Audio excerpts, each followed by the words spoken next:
And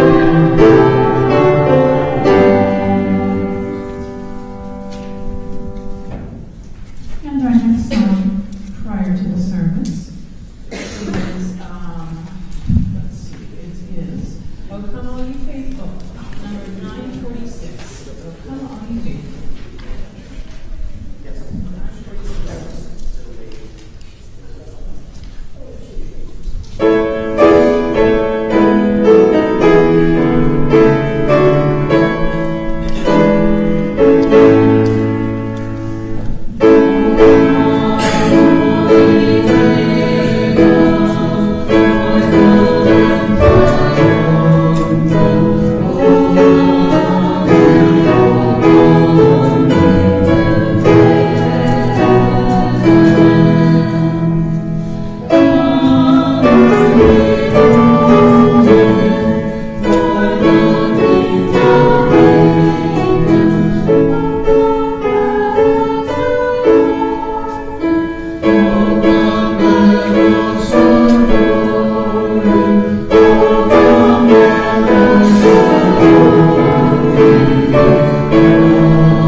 Great. Good morning, everyone. Good to see you all here today. As you can see, we're starting to get ready for Christmas, and that's what today's talk is going to be about. But let's start by rising and singing our opening song.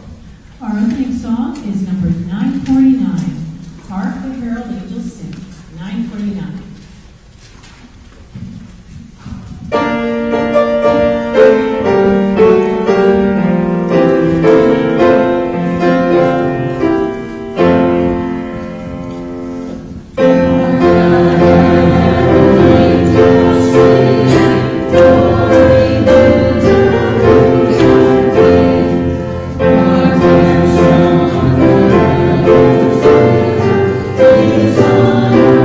Thank you.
the day that the Lord has made. I will rejoice and be glad in it. Let us pray.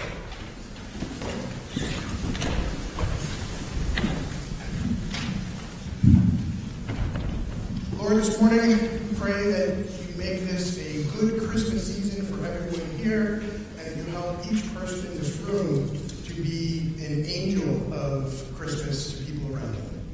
Amen. Our Father, who art in the heavens, hallowed be thy name. Thy kingdom come, thy will be done, as in heaven, so on the earth. Give us this day our daily bread, and forgive us our debts, as we also forgive our debtors. And lead us not into temptation, but deliver us from evil. For thine is the kingdom, and power, and the glory forever. Amen. O Lord, forgive us our trespasses. As we forgive those who trespass against us. Amen.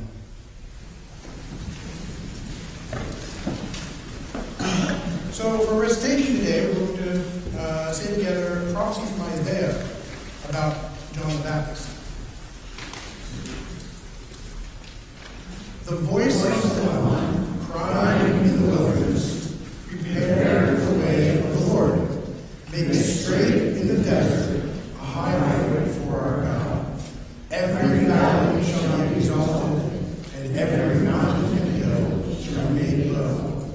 The crooked places shall be made straight, and the rough places smooth. The glory of the Lord shall be revealed, and all flesh shall see it together. For the mouth of the Lord has spoken.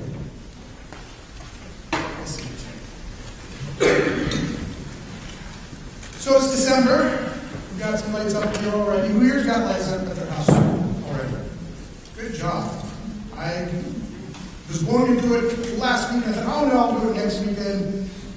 And I'm not looking forward to doing it. It's really yucky up. So good on you, those of you who've already done it.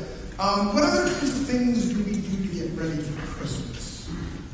What are some of the things we do to get ready? Yeah. Put up a Christmas tree. Great. What else? Yeah. Shop for presents. Shop for presents, okay. Okay, great. Anything else? Yes. Nice. Put up a nativity scene. Okay, good. Yes, Mark. Get in the Christmas spirit. Get in the Christmas spirit. Yeah, okay, these are all great in the Christmas spirit. No one said baking yet. Like, baking is a really important thing to do, isn't it?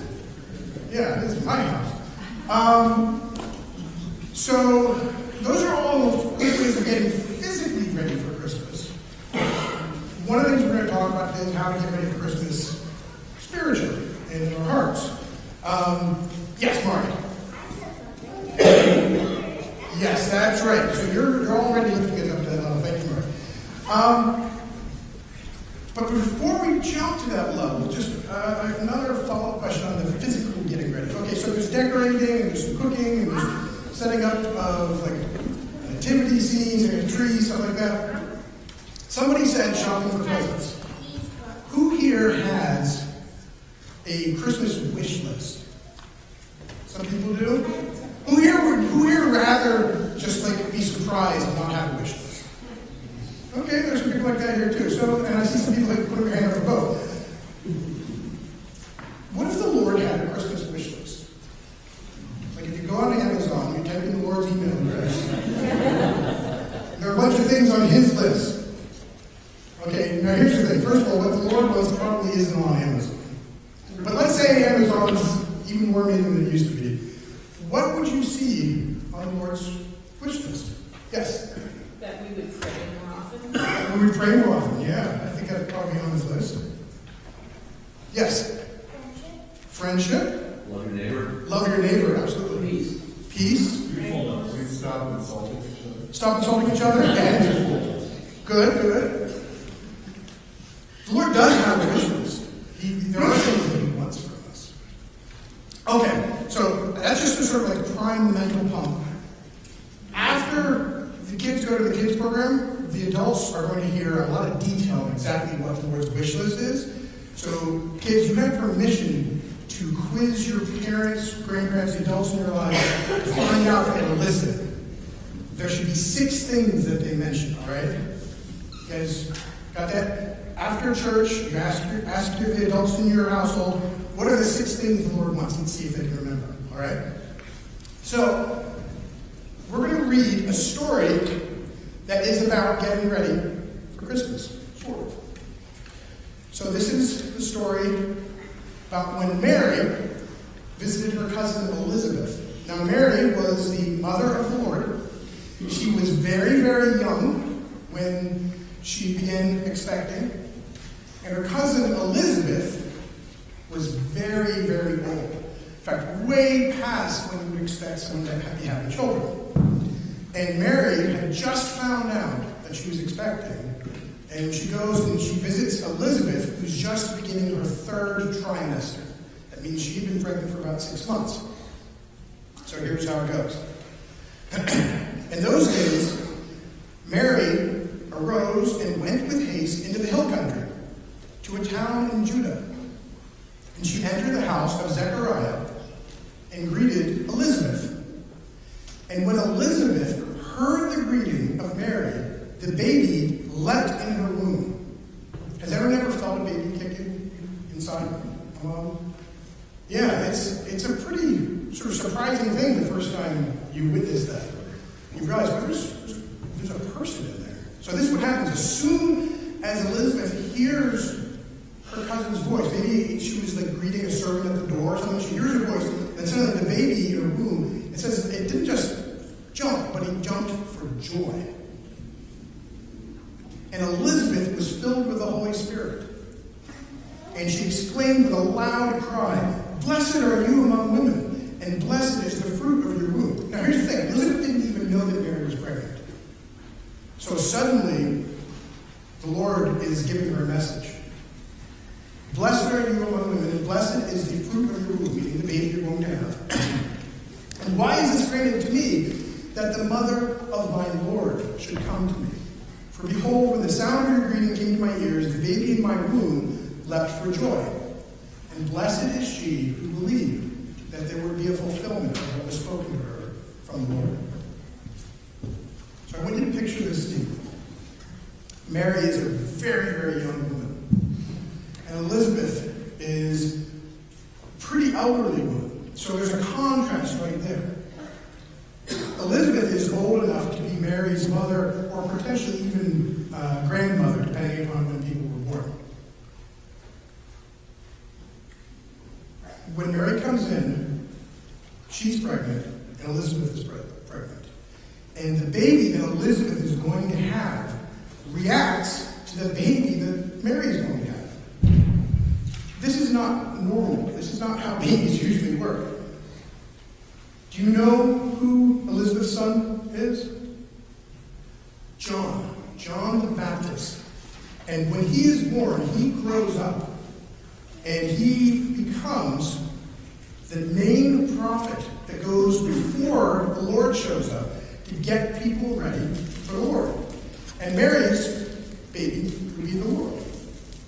Now, if we had Elizabeth here and Mary here, you'd see probably some resemblance because they're related, but they would also look very, very different. Fast forward about 30 years, and imagine John the Baptist and Jesus standing next to each other. They would also look maybe a little bit alike because they're related, but very different as well. John the Baptist, the way he dressed like a wilderness guy, like a wild man, because he spent a lot of time in the wilderness. He had really rough clothes, and his diet was like honey and bugs. That was kind of his lifestyle. And the Lord, he was the son of a carpenter, which means he was the son of a tradesman. And he lived in a town, and he had nice clothes. John the Baptist's main message to people was, you guys stink and you better change. Or repent. That was the main message that John had. The main message Jesus had was, love one another, love the Lord, and the kingdom is yours. That's a much more attractive message. but people actually had to hear this stop being bad message before they were ready to hear the here's how to be good message. And this is the contrast that exists between these two. We're going to talk more about that with the adults. With the kids, though, I want you to take just a minute and think about one thing that you're really happy about right now. Something that gives you joy, or maybe something that has you so excited that sometimes you have a hard time sitting still, or something you're looking forward to.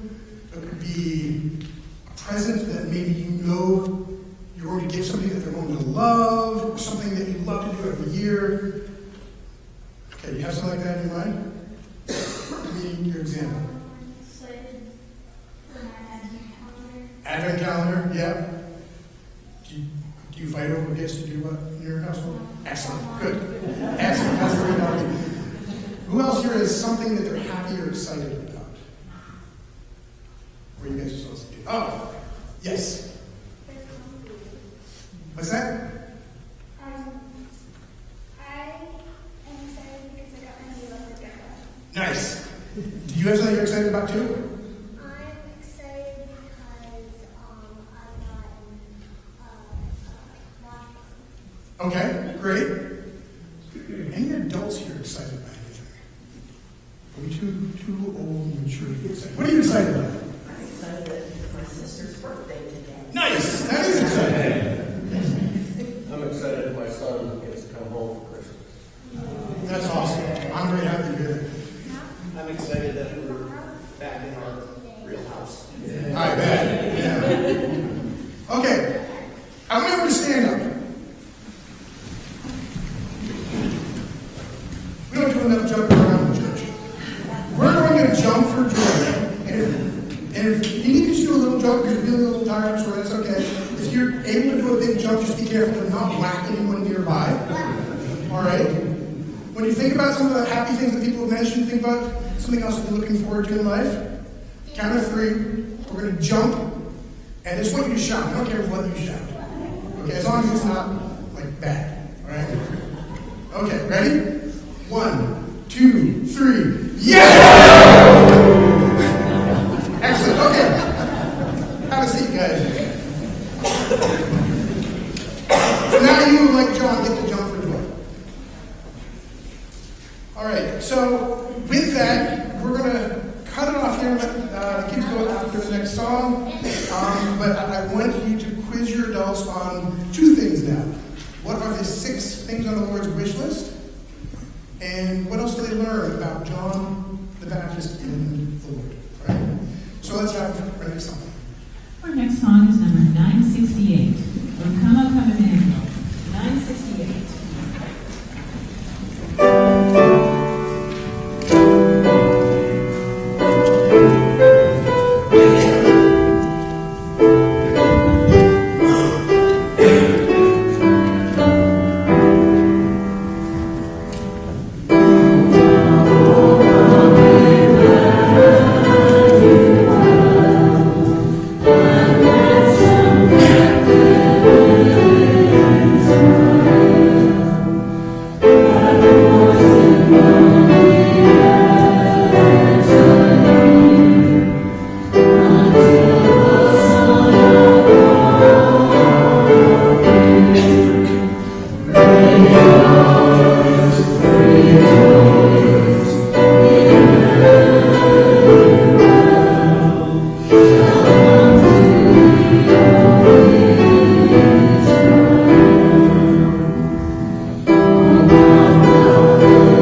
please be good and have fun.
Mary and Elizabeth and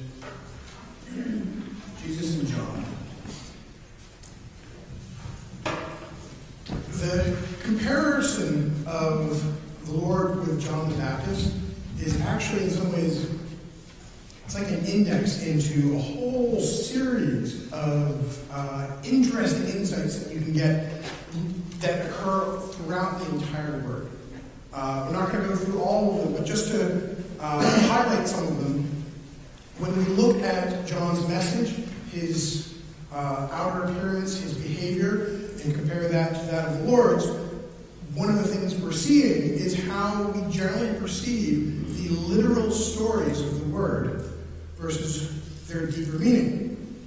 For instance, a lot of the Word is stories about warfare and combat. Some of it is poetry that you have to spend some time understanding. Some of it is prophecies of weird animals doing strange things that's hard to understand. And on its surface, the Lord's Word comes at us as sort of rough and sometimes hard to grasp. And so does John the Baptist. And when you spend more time looking at the deeper meanings of these rougher parts of the Word, you start to unlock really meaningful insights to how we're meant to live our lives, how we relate to other people, what love is really about, what to do when you're in spiritual turmoil. And those deeper insights we can see in the life and teaching of the Lord. And in fact, if you think about how the Lord went about teaching, one of the main patterns he used was to say, "You have heard that it was said of old." And then he cites something from existing theology, from the Old Testament. He says, "But I say to you," and he wouldn't say, "Well, that's not true." He'd say, "It's true, but not the way you think it is." And then he would go and take us deeper. And at one point he explained, "I did not come here to do away with the Word, but to infill it." And the message of John the Baptist is kind of like a container. And the message of the Lord is what goes inside that container. Another parallel between these two is if you think about the most significant physical act that either of them did with other people. You could say the most significant act in their lives were their deaths, especially the death of the Lord. But they both died alone. If you think about what they did in their ministry, John the Baptist is called John the Baptist because he was known for baptizing people. And in fact, the baptism, that ritual that he initiated, is now one of the two central sacraments of Christianity. Baptism is a symbol that says, I consent to learning more about the Lord. Baptism is the starting point. If you imagine the Lord's kingdom as like a temple with a courtyard, baptism is going through the outer gate into the courtyard. You can sort of think of the world as divided into sort of three rings. There's the outmost ring, which is where we all start. Then there's the courtyard, which we enter into when we decide, you know what? There's something in the Lord's Word, in these books, that rings true. I don't understand all of it, but I am deciding to take it seriously. I'm going to learn more.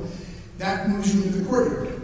And you can spend a lot of time in the courtyard trying to understand what's true before you actually are really, truly part of the kingdom, actually living according to what's being taught.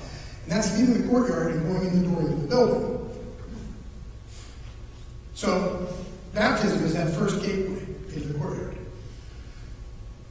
The Lord's most important community act was the Holy Supper that he had with his disciples. And today, that is our other central sacrament in worship, is the Holy Supper. And with the Holy Supper, there was bread and wine. In baptism, there was water. Water of baptism is a symbol for basic, plain truth. We discover things in the Word, and we say, you know what? This seems true. I want to learn more. And it's a washing of the body. Holy Supper, there's wine, which is truth, but a more rich and filled truth. And there's bread, which is good, which comes from love. And those are made a part of you when you eat them. And these two rituals, baptism and Holy Supper, are symbolic of the journey we're all meant to take as people in the church. Let me read to you an excerpt from the book True Christian Religion, in the chapter that talks about these two. Is what it says. These two sacraments, baptism and the Holy Supper, function as the two gateways to eternal life. Now, this is speaking symbolically. It's not like if you don't take the Holy Supper, you go to hell. It's symbolically a gateway. A function is the two gateways to eternal life. Baptism, which is the first gateway, as if it gives admittance and introduces every Christian into all that the church teaches from the Word about the other life. All these teachings are means by which we can be prepared for heaven and led toward it. The second gateway is the Holy Supper. Through it, all who have allowed themselves to be prepared and led by the Lord are given admittance to and brought into heaven. There are no other universal gateways. These are, in terms of our church today, the two sacraments, baptism and Holy Supper. And we perform these sacraments, these rituals, because of this symbolism of the path of the person in the church. John, with his baptism, it makes sense that that's connected to the opening gateway. Because John's message was, the Lord is coming, and you need to get ready. It's kind of like, it's December already, and you're not ready for Christmas yet. And people came to him to be baptized, and he gave them this message. You're not ready, but you need to get ready for the Lord. And they asked him, okay, well, what do we need to do? Let me read you this. This is from the Gospel of Luke, chapter 3. John said, therefore, to the crowds that came out to be baptized by him, bear fruits in keeping with repentance, and do not begin to say to yourselves, we have Abraham as our father. For I tell you, God is able from these stones to raise up children for Abraham. So what he's saying here is, don't assume that you've already made it. That just because you're of a certain lineage, that you're fine. Because that was the prevailing thought at the time, according to their theology. He's saying, you're not ready. Even now the axe is laid to the root of the trees. Every tree, therefore, that does not bear good fruit is cut down and thrown into the fire. And this is Wild Man John. His message is very, very popular. And the crowds asked him, what then shall we do? And he answered them. He's got 6 things here. Whoever has 2 tunics is to share with him who has none. And whoever has food is to do likewise. Tax collectors also came up to be baptized. And they said to him, Teacher, what shall we do? And he said to them, collect no more than you are authorized to do. Soldiers also asked him, and we, what shall we do? And he said to them, do not extort money from anyone by threats or by false accusations. And be content with your wages. So, the broadest version of John's message is repent, which means look at your own life, identify something that is out of line with what the Lord wants, and commit to changing it. And there's a process of repentance. We've talked about here many times. It's the killer app of new Christianity. I'm not going to give you the whole repentance explanation again, but keep coming back every Sunday. You'll hear it a few times. But his basic message was repent. Look at yourself, make a change. That's how you get ready for the Lord. But in more detail, he had these 6 things to say to the crowd he was talking to. If you want to get ready for the Lord, do these 6 things. So here they are. So first of all, he said, if you have 2 tunics, share with someone who has none. In modern terms, it's like if you have an extra coat, give it to somebody who doesn't have any. So a coat, it protects you from the elements, from the weather. It keeps you warm when winter comes. In the Word, garments represent systems of thought, ideologies, and specifically doctrines, beliefs. And so the first thing John says is if you're someone who is doing great in terms of you have like a rich theology that makes a lot of sense to you and it serves you well in life, consider that there are people who don't. And when they hit hard times, as far as they know, the universe is a harsh and random place that doesn't make sense. But you know better. What you know can be helpful to somebody else. Share your truth with other people because it may be what they need to survive the winter in their lives. So that's the first thing. Share your truth. Share your tunic. Second thing he said was the one who has food should do the same. Now, food is a symbol of goodness from life. Everyone has to have it. It's nourishing. It's where we get energy. And spiritually speaking, if you're experiencing joy from your life, if what you do with your life, whether it's what your home is like or what your occupation brings you or your relationships with other people, if you're feeling happy about this, you have an obligation to use the happiness from that to find a way of doing good for people who are not experiencing that happiness. If you have extra food, you're meant to share with somebody else. Share your good.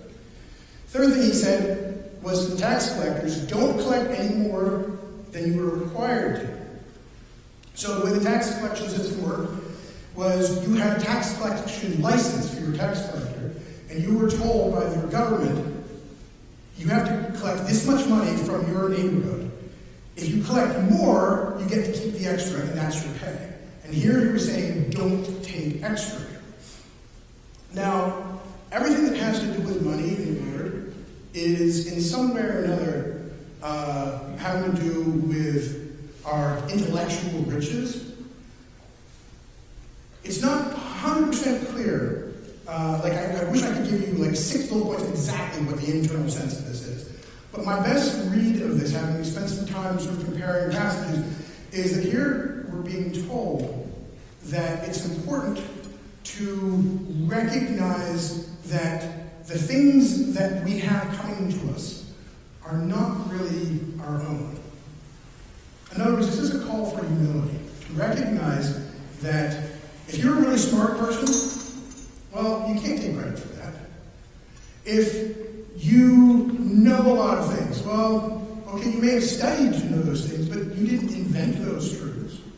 And in fact, everything that exists in your mental world came from outside of you. You don't own any of it.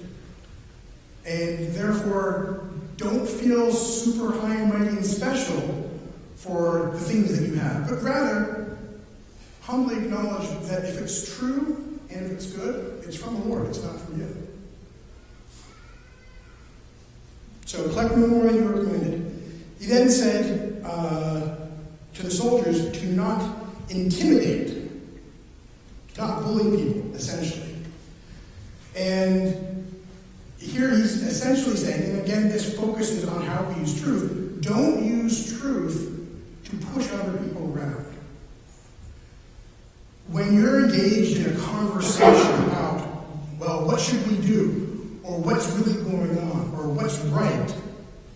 The natural position to take is to say, well, here's what I think, and I'm going to defend this against contrary positions until I win. Don't do that. If you really care about what's true and what's right, you need to learn to take the position that when you're in conflict with somebody else over what's true and what's right, your role is not to push your understanding of the truth hard enough that they accept it, but rather to realize that you and they together are in a process of trying to discover truth. You need to learn how to listen to the other side and recognize that you may be wrong in some places, or you may be right. But the best way to find out what's true is through that interaction and done in a respectful, human way, in which, again, because the truth's not yours, you don't own it, you're not defending a position and arguing it, but rather you're exploring it, you're listening. And when you are right, don't use that as a weapon against other people. So don't intimidate. He also tells the soldiers to not bear false witness. It's spiritually very simple. We're meant to be honest. And finally he says, be content with your wages. Be grateful. This is the Lord's wish list, I think. These are the 6 things that John the Baptist said to people before the Lord came out and started speaking to them. He said, share your extra tunic, share your food, collect no more than you are commanded, don't intimidate, don't be a false witness, be content with your wages. Share your truth with other people. Share good things with other people. Share joy with them. Be humble. Recognize that nothing's really yours. You're just a steward for good things. Don't intimidate. Don't use what you know to push other people around. Don't be a false witness, but rather make honesty central to who you are. And be content with your wages. Learn to be grateful. Now, if you hear those 6 in that order, you can see these are actually all really connected with each other. And you may hear 1 or 2 and think, oh, well, that's not really a problem for me, but I could probably work on another one. And they're all interrelated, but different times in our lives, different ones will sort of pop up as the one we need to really focus on. So this is what I'm suggesting you do today. Think of these 6 things. Sharing truth, sharing good, being humble, being gentle with the use of truth, being honest, being grateful. Pick one of them. Say, you know what? From now to December 25th, I'm going to draw my mind to this one area of my life. I'm going to pray. And I'm going to ask the Lord to show me how I can do better in this one area.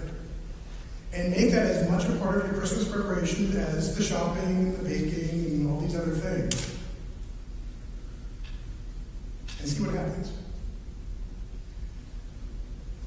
Now, I can't tell you exactly what will happen, but I can give you a general sense of what will happen. If everybody in this room decides, you know what, for the next, what's today, the 3rd? 2nd. For the next 20 days, if everybody in this room, and occasionally skipping a day because that's how it goes, if everybody in this room worked on one of these 6 things in some small way, or even just prayed about it without knowing exactly what you're going to do about it, everyone in this room, today till Christmas, think about all of the lives each person has touched, and think about how it has a ripple effect on the community around us. And it's not really doing much for you as an individual to say, you know what, I'm going to pray about being more grateful every day from now on to Christmas, and look for ways to be prompted to be grateful, or whatever it is. That will have a huge impact on other people's lives. It will bring the Lord into their world. This is what the Lord asks of us, not just for Christmas, but every single day, is to look at our lives, identify an area that needs help, that needs work, and then just committing to it. And what he does with that is he uses that to lay the groundwork, to prepare our way, so that he can become more present in other people's lives. When other people feel happier because of the way you're behaving, they are experiencing the Lord. That's huge. You have immense power when you look at it that way. I suggest you use it. I invite you all to bow your heads and join me in prayer.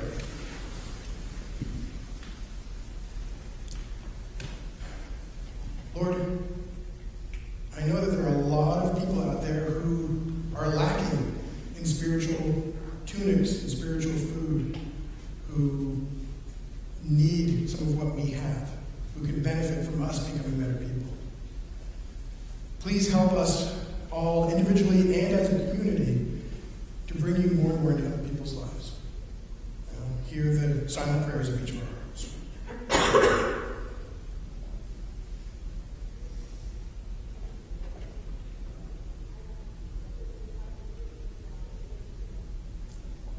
In your name, Lord, we pray. Amen.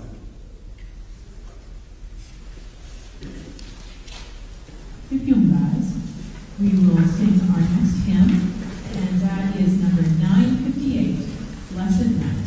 958.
Our final hymn is on the same page, 956, We Three Kings.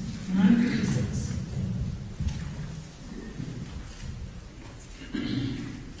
Thank you.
Please, feel free to listen and join as he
Special thanks to some of the younger members of our leadership team this time around. So happy to see people stepping up like that. All right, we have a few minutes for any thoughts or questions or comments. I thought to myself, do I have to do just one all those days? Could I maybe do? You can jump around if you want. Yeah, no, do it any way you like. If you got honestly down by like day 7 and you want to jump to not like bullying people with what you know, go for it. That might be my plan. Yes. I've got a mic. Thanks. Well, I'm reminded in terms of things where you're used to the Latin phrase ad usum. So if you happen to have taken a vow of poverty, you still have maybe a straw bed, or you have a habit that you wear all the time. You don't own those, so you would write in ad usum, which is Latin for to be of use. Right. And of course, if you extend that, it's only one step to get to Swedenborg's doctrine of use, that everything we have isn't given to us, it's given to us for our use. Yeah. Use. I like that. Very nice.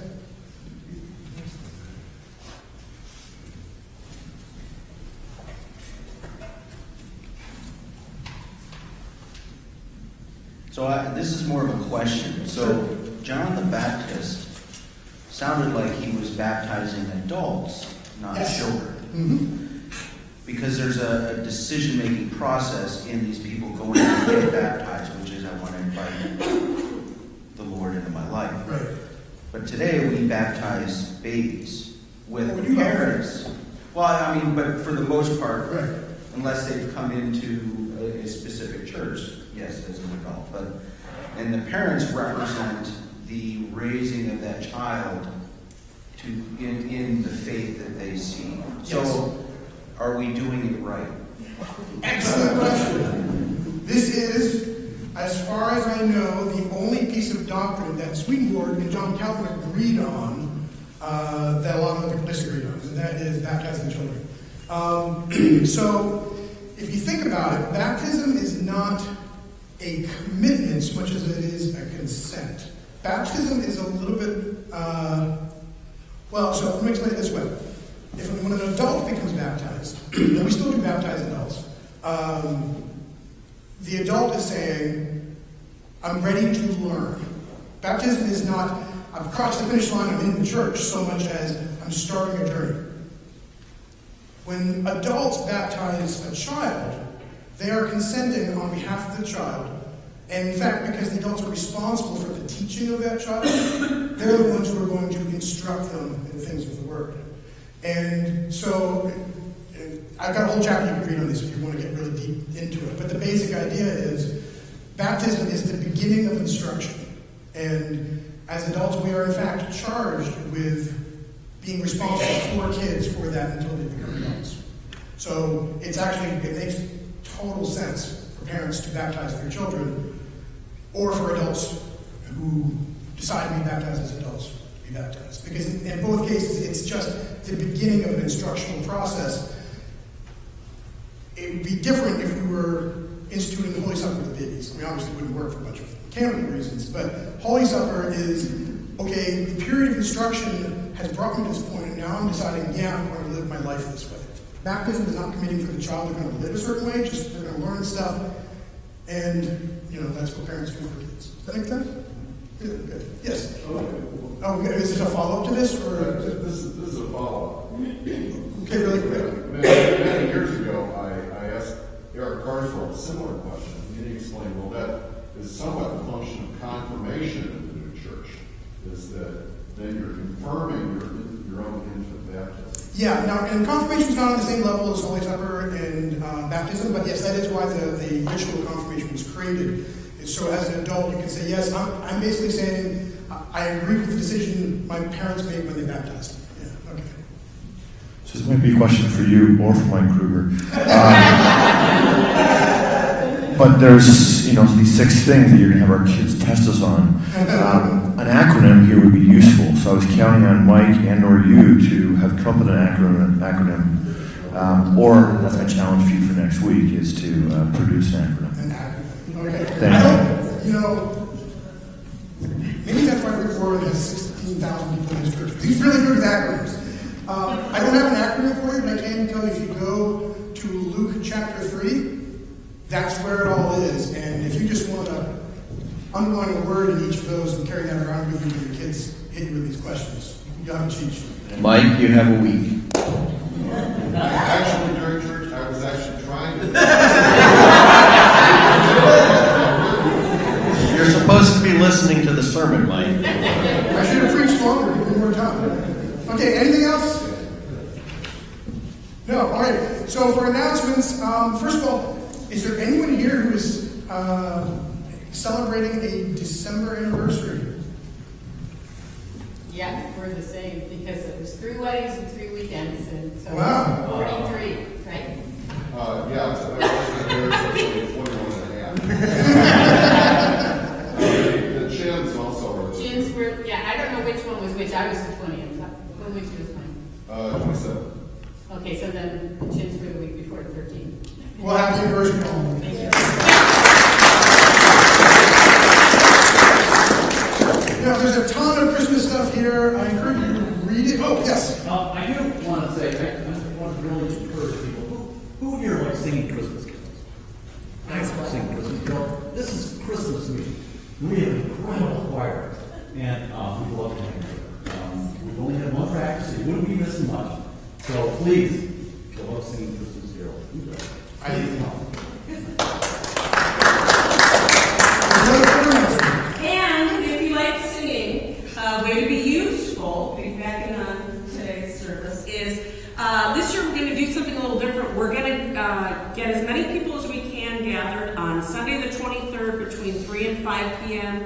We've identified about a dozen people in our community that don't get out much or at all that would really appreciate a little holiday cheer. So, if you are able and willing to give any or all of the 2-hour block for singing, please contact me, reach out to me. We would love to be able to spread a little cheer to some of our friends that are not able to get here and celebrate with all of us. Awesome. Okay, does anyone else have any random announcements? Okay. Yeah, sorry, one more. Today is Deck the Hall help after this service or after the 11 o'clock service, it would be very much appreciated. We have a lot to do. We have something for anybody, all ages, please. Some poinsettias that are very lightweight. Kids can carry some Christmas trees that can be decorated, and some Christmas trees that need to be put together. The Brickmans donated 2 really nice white lit trees for the sanctuary, so we'll have something new this year. And we have a new Christmas tree for the auditorium too. So lots to do today, so please come on out and help. Thank you. Yes, so we'll begin that right here, right now, so we've done announcements. Yes? I have one more. This Wednesday evening at 7 o'clock. This Wednesday at 7 o'clock in the Lake Lounge is the Theta Alpha Women's Guild Christmas class. And I'm sorry we haven't gotten the announcement out as sooner, but Mark has given me it, and it'll be really nice. It's not a long evening, but it is very nice and a nice way to get in the spirit of Christmas. 7 o'clock in the Lake Lounge, to all women. Okay, thank you. All right. So, go get ready for Christmas.